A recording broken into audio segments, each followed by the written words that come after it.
Jalan penghubung RT 02 hingga RT 06 Desa Ngerancang yang merupakan salah satu sasaran fisik pada program pengaspalan Jalan TMMD ke-110 Kodim 0813 Bojonegoro sudah jadi.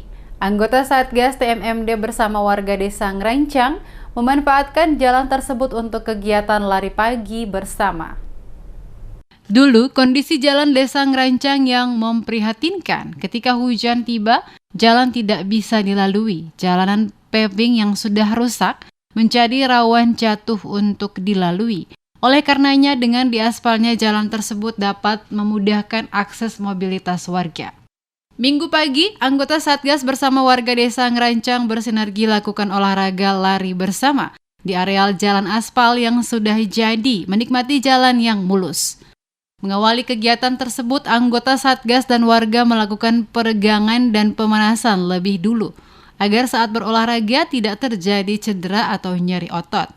Letnan 2 Elektro Slamet Nur Samsi dan SST 3 TMMD ke-110 Kodim 0813 Bojonegoro mengaku terkesan dengan kekompakan warga. Adanya kegiatan ini merupakan terwujudnya sinergitas antara Satgas dengan warga. Dengan berolahraga bersama akan menambah kedekatan dan kebersamaan antara Satgas dan warga.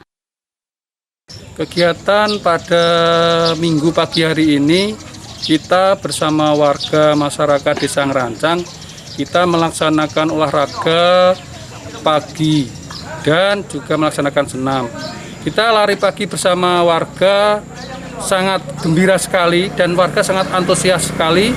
Karena dia menikmati jalan yang kita aspal bersama tim TMMD ini. Aurel, warga Desa Ngerancang mengaku senang berolahraga bersama dengan anggota Satgas di areal jalan aspal yang sudah jadi. Lari-lari sama TNI. Perasaannya gimana? Senang nggak? Senang. Baru kali ini ya lari-lari? Yeah. Tadi lari-larinya menikmati jalan baru ya? Iya. Yeah. Selain melaksanakan kegiatan lari bersama, anggota Satgas bersama warga Desa Ngerancang juga melakukan senam bersama.